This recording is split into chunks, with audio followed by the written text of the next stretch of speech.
नमस्कार दोस्तों, स्वागत है आप सभी का आज की एक नई कहानी में। और जो लोग इस चैनल पर नए आए हैं कृपया करके चैनल को दबा के सब्सक्राइब कर लें। तो चलिए सुनते हैं आज की कहानी, बोलने वाली गुफा।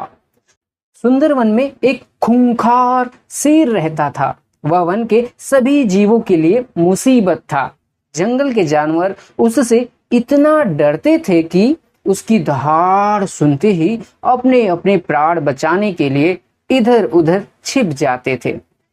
कभी कभी तो उस शेर को इसी कारण से भूखा भी रहना पड़ता था। एक बार शेर को कई दिनों तक कोई शिकार हाथ न लगा। वह शिकार की खोज में इधर उधर मारा मारा फिरता रहा।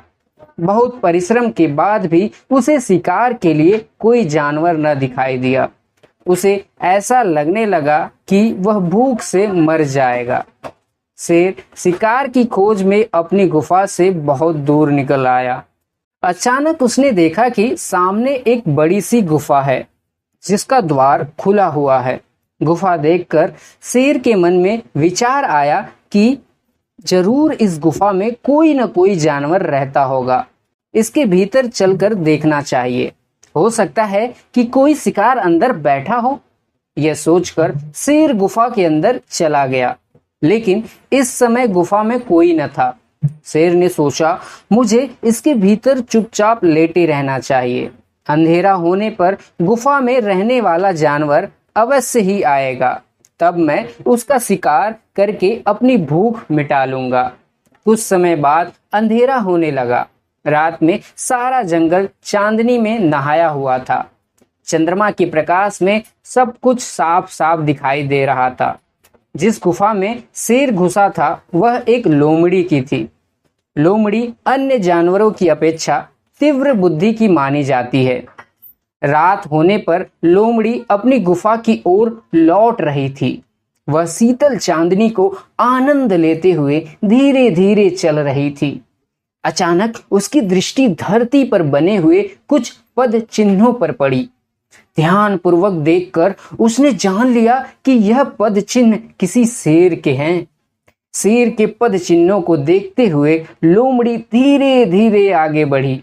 ऐसा करने में उसे समय अवश्य लगा, लेकिन उसने यह देख लिया कि शेर के पैरों के निशान उसकी गुफा के भीतर गए हैं। उसे आभास हो गया कि उसकी गुफा में शेर बैठा है, क्योंकि गुफा में शेर के पंजों के जाने के निशान तो थे, लेकिन बाहर निकलने के निशान कहीं भी नहीं उभरे थे। लोमड़ी ने ठंडे दिमाग से सोचा और शेर के पंजों के निशानों की पुनः बारीकी से छानबीन की, लेकिन शेर की गुफा से बाहर आने के निशान उसे न मिल सके। उसे विश्वास हो गया कि शेर अभी तक गुफा के अंदर ही है, जो कि अंदर जाते ही उस पर हमला कर देगा। शेर अंदर है या नहीं, इसको पक्के तौर पर जानने के लिए लोमड़ी ने एक योजना बनाई। वह गुफा की तरफ मुंह करके ऊंची आवाज में बोली, कहिए गुफा जी, सब ठीक ठाक तो है ना? क्या मैं रात बिताने के लिए आपके भीतर आ सकती हूँ?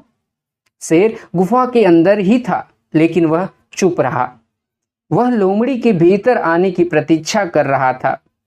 लोमड़ी ने एक बार पुनः प्रश्न को दोहराया, गुफा, ओ मेरी प्यारी गुफा, आज आप चुप क्यों हो? मुझे बताती क्यों नहीं कि मैं भीतर आऊं या फिर नहीं आऊं? पहले तो कभी भी आप इस तरह शांत न रहती थी। एक बार के पूछने में ही आप उत्तर दे देती थी। आज आपको क्या हो गया है? जब तक आप मुझे अंदर आने के लिए न कहोगी तब तक मैं भीतर नहीं आऊंगी। लोमड़ी की बातों को सुनकर शेर असमंजस में पड़ गया। वह यह नहीं सोच पा रहा था कि अब क्या करे। वह चुपचाप अंदर ही बैठा रहा। लोमड़ी ने दोबारा गुफा से दूसरे तरीके से बात करने की सोची। इस बार उसने कहा, मेरी प्यारी गुफा, आपके चुप रहने का रहस्य मैं जान रही हूँ। आज भीतर अवश्य ही कोई खूंखार जानवर बैठा है, जिसके कारण आप मुझसे बात नहीं कर रही हैं। अच्छा, तो मैं चलती हूँ। शेर को लगा कि शिकार हाथ से निकल रहा है। उसने सोचा कि जरूर यह गुफा लोमड़ी से बात करती होगी। मेरे डर के मारे गुफा आज लोमड़ी से बात नहीं कर रही है। चलो गुफा की तरफ से मैं ही बोलता हूं। यह सोचकर शेर आवाज बदलकर बोला, अरे जरा रुको प्यारी लोमड़ी, मैं गहरी नींद में सो रही थी, इसलिए आपसे बात न कर सकी।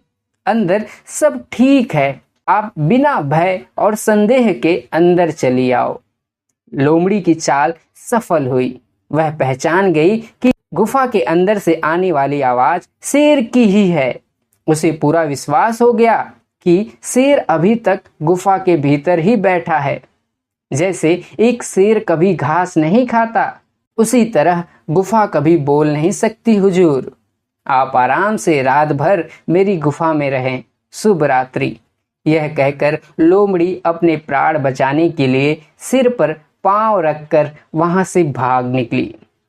यहीं पर इस कहानी का समापन होता है। और कैसी लगी आप सभी को यह कहानी कमेंट सेक्शन में जरूर लिखिएगा। एंड ऐसी ही मनोरंजन कहानी सुनने के लिए हमारे चैनल को दबा के सब्सक्राइब कर लीजिए। मिलते हैं अगली कहानी में।